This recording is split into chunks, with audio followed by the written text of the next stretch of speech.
We're gonna talk about the proper way to mow your lawn. I know for some people that seems very simple and very obvious. It's the very first step. Make sure you get some old shoes that you don't wear on a consistent basis because you're gonna destroy these things and they're gonna get grass stains on them. So do not wear a nice pair of shoes.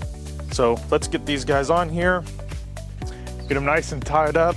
Make sure you probably have a waterproof type shoe on. In the springtime, the grass is going to be quite wet.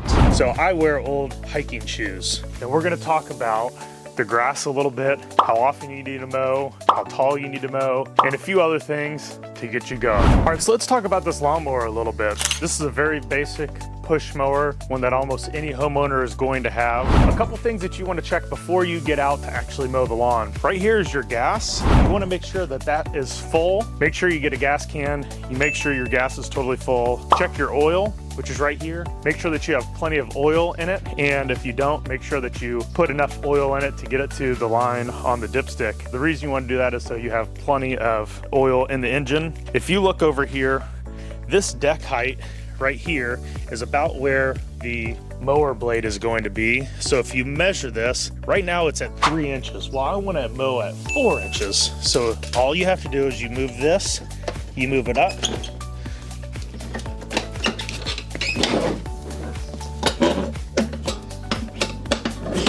That's what these little levers are for. Measure again, and it is at 4 inches. So now it's at a good height that I can mow the lawn and it's not gonna do any damage. When you take more than a third of the blade off, you start stressing the lawn out, and that's one thing that's gonna make it brown. And then as you mow into the summer months, the lawn gets more stressed. So you wanna stay off the lawn as much as possible. Maybe mow every other week if need be, but mow as tall as possible. So then in the summertime, the length of the blade and the length of the root is typically going to make the grass stay greener longer. A few more things that you want to do. Like I said, in the springtime, I like to bag the lawn every now and then. So to do that, you simply lift this up. You have this little plug that is in here. Just sit that to the side, and then this bagger simply hooks on up here, and you are ready to bag. The very last thing that you're gonna wanna do is you're gonna wanna make sure that the underside of this deck is clean, and then your blades are nice and sharp. If the blades on the lawnmower are not sharp, then it's going to rip the grass. Ripping the grass is going to make the grass appear somewhat with a brownish hue, almost look a little rusty. It makes the lawn more susceptible to disease because that rip there makes disease easier to get into it. When you flip this mower over, there is a proper way to flip it over. Now, typically, the gas side is the side of the mower that has the carburetor. You want to flip it so then the carburetor is up. So if you flip it the other way, things are going to rush into the carburetor, like the fluids, the gasoline and everything will flood into the carburetor. And the carburetor's job is to take the air and the fuel, mix them together, make combustion, and that's what makes the engine run. So if you flood the carburetor, your mower is not going to start. So make sure you flip it the correct way. And since we want the carburetor up, we're going to flip this guy over on his side. Simple as this, and we're gonna look underneath this mower.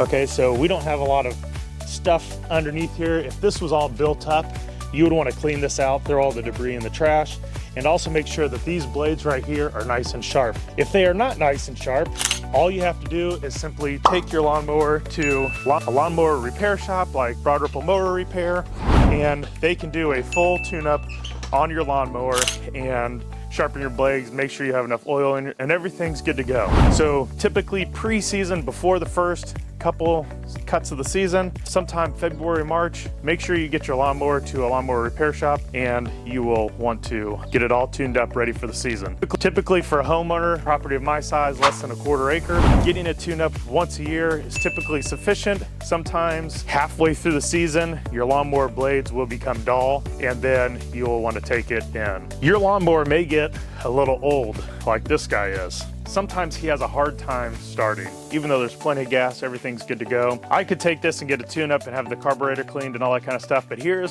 a simple little hack. This is called instant starting fluid. It's carburetor fluid. I'm gonna put this in the carburetor, I'm gonna spray this in here, I'm gonna show you exactly how to do it, and then this thing is gonna start up like a charm. But if you have to use this stuff, that means that your machine probably needs a tune-up, and I have not done that yet this year. So what you're gonna do for mine, to get to my carburetor, we take this little air filter thing off. It's just on with a couple clips.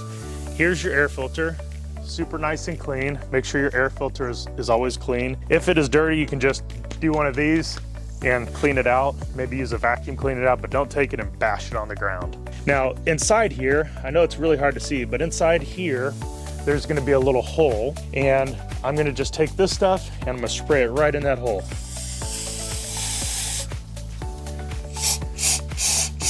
More than enough is in there. I'm gonna close this back up and put this back on, and then we will be good to go.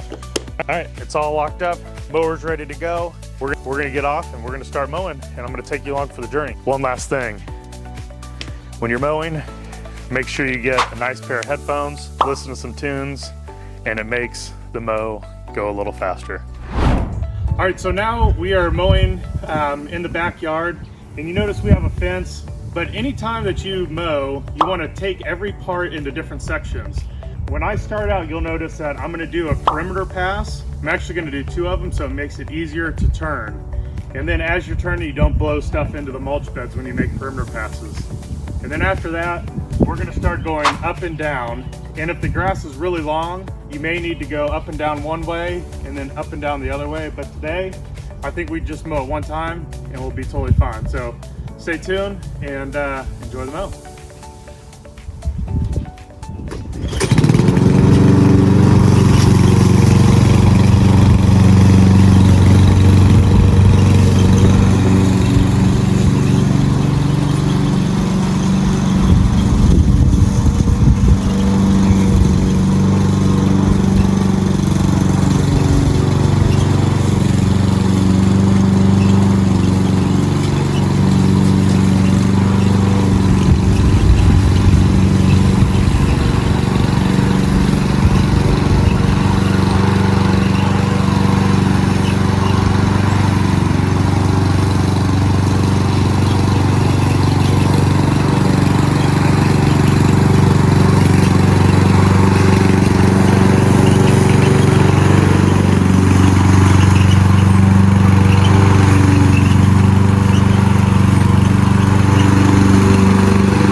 Okay, so as you're mowing, you probably noticed that I overlapped slightly. So when the tires are going down the next line, you want to overlap just a couple of inches. See how my tire is not right on the line? It's moved over just a little bit.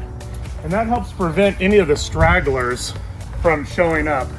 And so the other reason you may have stragglers is if you're mowing way too fast. You know, the grass is fairly long and the mower blades, they can only spin so fast. So if you're starting to get stragglers, just slow down a little bit. It's not a race, and just take your time.